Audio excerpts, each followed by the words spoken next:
Hello everyone, very good evening. This side Shishir, welcome to my YouTube channel Shishir की पाठशाला।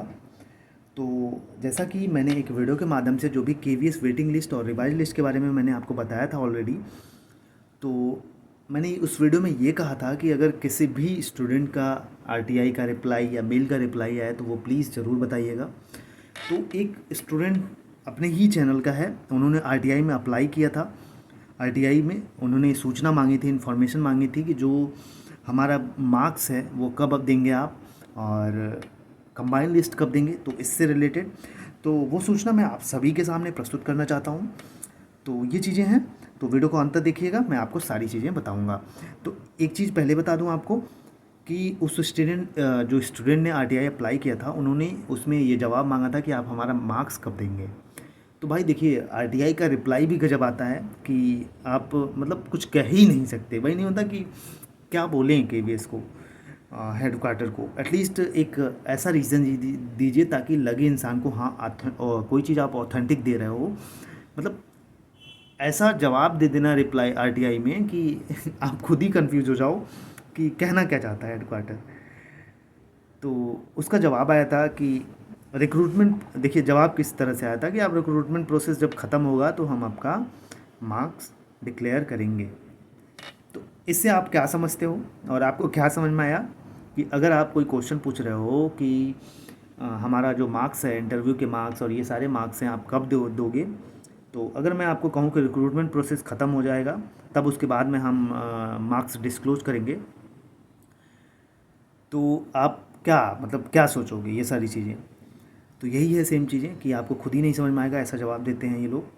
बाकी देखते हैं क्या होता है। एक चीज़ बता दूँ, रिक्रूटमेंट प्रोसेस तो लगभग फिनिश हो ही चुका है। एक चीज़ बता दूँ, अब रिक्रूटमेंट प्रोसेस का मतलब क्या है, पूरा ध्यान से समझिएगा, मैं आपको सारी चीज़ें समझाता हूँ अच्छे से। देखिए, पूरा रिक्रूटमेंट प्रोसेस जो होता है वो कई स्टेप में चीज़ें होती हैं, ठीक। अब जैसे केवीएस की वैकेंसी आई थी, पीआरटी टीजीटी पीजीटी की वैकेंसी आई थी। अब एग्ज़ाम्पल के तौर पे मैं आपका पीआरटी का एक एग्ज़ाम्पल लेता हूँ। वैकेंसी आई, एग्ज़ाम लिया, इंटरव्यू लिया, कहाँ पे कितनी सीट खाली थी इसको इन्होंने फिल कर लिया, ठीक। पहला प्रोसेस ये हो गया। अब यहाँ से अराइज होता है आपके दिमाग में waiting list, revise list, combine list, हमारे इंटरव्यू मार्क्स।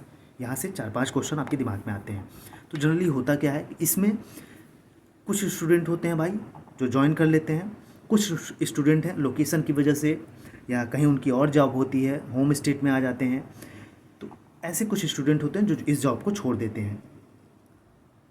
हो सकता है वो अपने स्टेट में आ जाएं, हो सकता है अपने कहीं जॉब उनकी अच्छी लग गई हो उससे। तो ये सारे रीजन होते हैं, कुछ लोग जो इस जॉब को लीव कर देते हैं या छोड़ देते हैं, ठीक, ज्वाइन ही नहीं करते। तो पहली चीज़ ये होती है कि इससे ये पता चलता है कि कहाँ पे ये सीट खाली है, ठीक है।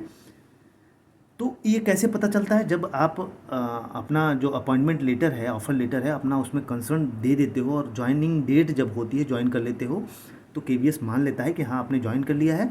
नहीं ज्वाइन करते हो तो उस पर केवीएस निकालता है विथड्रॉवल लिस्ट। विथड्रॉवल लिस्ट का मतलब ये है कि भाई इन जो कैंडिडेट्स हैं सभी आरओ निकालते हैं ये कि सरेंडर कर दिया है कि नहीं अब हम इस केवीएस को ज्वाइन नहीं कर रहे हैं। तो उससे पहली चीज़ तो इससे पता चलती है कि हाँ यहाँ पे इतनी सीट खाली है। ये कहाँ से पता चलता है, आरओ, ठीक। क्योंकि सभी प्रिंसिपल्स जो होते हैं वो भेजते हैं आरओ को कि यहाँ पे इतने लोगों ने नहीं ज्वाइन किया। तो इसके जो सारी जानकारी होती है वो आरओ के पास होती है। ये चीज़ हो गई। अब दूसरी चीज़ बताऊँ, दूसरा चीज़ कैसे पता चलता है कि कहाँ पर कितनी वैकेंट सीट हैं। दूसरी चीज़ इससे पता चलती है जैसे promotion, PRT to headmaster, PRT to, मैं एग्जांपल पीआरटी के लिया हूँ तो पीआरटी को ही पकड़ के सारी चीज़ें आपको समझाऊंगा, आपको समझ में भी आएंगी। पीआरटी टू हेडमास्टर जो कि अभी रिसेंटली हुआ है, कुछ ऐसे होंगे जो पीआरटी से हेडमास्टर अपना ड्यूरेशन कंप्लीट किए होंगे तो वो पीआरटी से किसमें एचएम बन जाएंगे। कुछ होंगे पीआरटी टू टीजीटी बन जाएंगे। तो दूसरी चीज़, ऐसे सीट खाली कहाँ पे है इतना ये पता चलता है। अब ये चीज़ें सभी आरओ निकालेंगे, ठीक। जब तक सभी आरओ नहीं निकालेंगे तब तक चीज़ें नहीं पता चलती।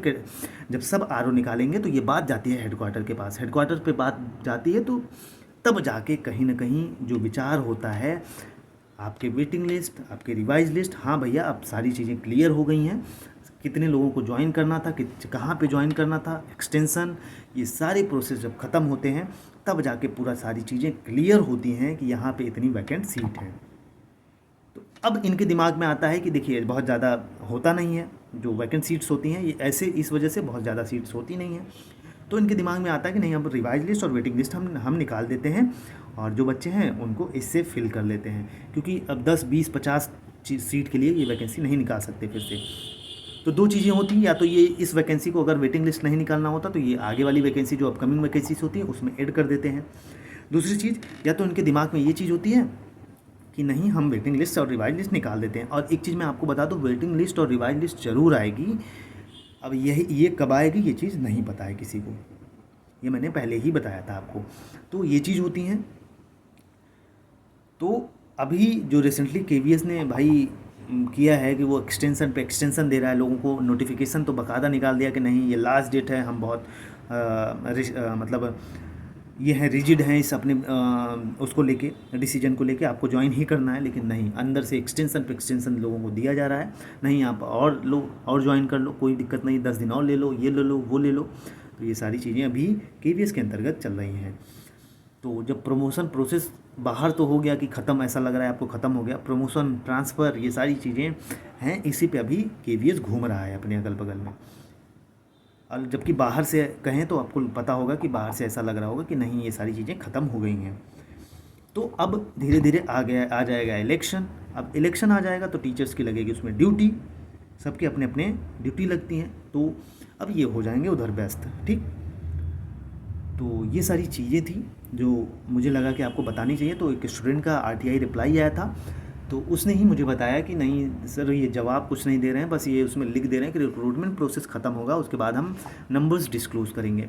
कहीं ना कहीं ट्रू एंड फेयर वे में चीज़ें तभी होंगी जब ये इंटरव्यू के मार्क्स डिक्लेयर करेंगे, कहाँ पे कितने सिलेक्शंस हुए ये कैसे पता चले, कंबाइंड लिस्ट दीजिए वहीं पे कि कहाँ पे कितनी सीट्स थी ये फिल हुए हैं। जैसे पीआरटी म्यूजिक का कहाँ पे कितनी सीट्स है इसको लेके बहुत डाउट था, कहीं अभी तक ये भी नहीं क्लियर हो पाया है कि जितनी सीट्स थी उतनी फिल किया है इन्होंने कि नहीं फिल किया है। सच बताऊं तो ये सच है, बिटर ट्रूथ है।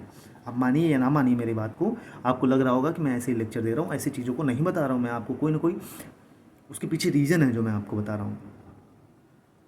तो बहुत सारी चीज़ें थी और बाकी अगर आप सच्चाई जानेंगे तो बहुत आपको मतलब लगेगा कि क्या ही चल रहा है। तो जो चीज़ें हैं ये सब बात की हैं, लेकिन हमें मतलब है कि हमें लिस्ट आनी चाहिए भाई, हमें ऑफिशियली जो चीज़ें होती हैं उस तरीके से आप चीज़ों को दीजिए, समय से दीजिए, हमें ये चाहिए। कई स्टूडेंट को लग रहा है जिनका 1-2 नंबर से रुका है कि हो सकता है मेरा हो जाए, वो इसी आस में इसी होप में बैठे हैं। तो कहीं ना कहीं इमोशंस हर्ट होते हैं। अब इन सब चीज़ों पे बात करना सही नहीं है। बाकी ऑल द बेस्ट, पढ़ते रहिए, जो सूचना मुझे देनी थी। और किसी का रिप्लाई आए तो कमेंट में ज़रूर मेंशन करिएगा, ताकि आपकी वजह से कई सारे स्टूडेंट्स के जो डाउट हैं वो सॉल्व होते हैं और वो उनका जो पैनिक होता है वो कम होता है, ठीक। तो जय हिंद, जय भारत, ऑल द बेस्ट। जो भी अदर नॉन टीचिंग के फॉर्म है उसको फिल करके अपनी प्रिपरेशन जारी रखिए।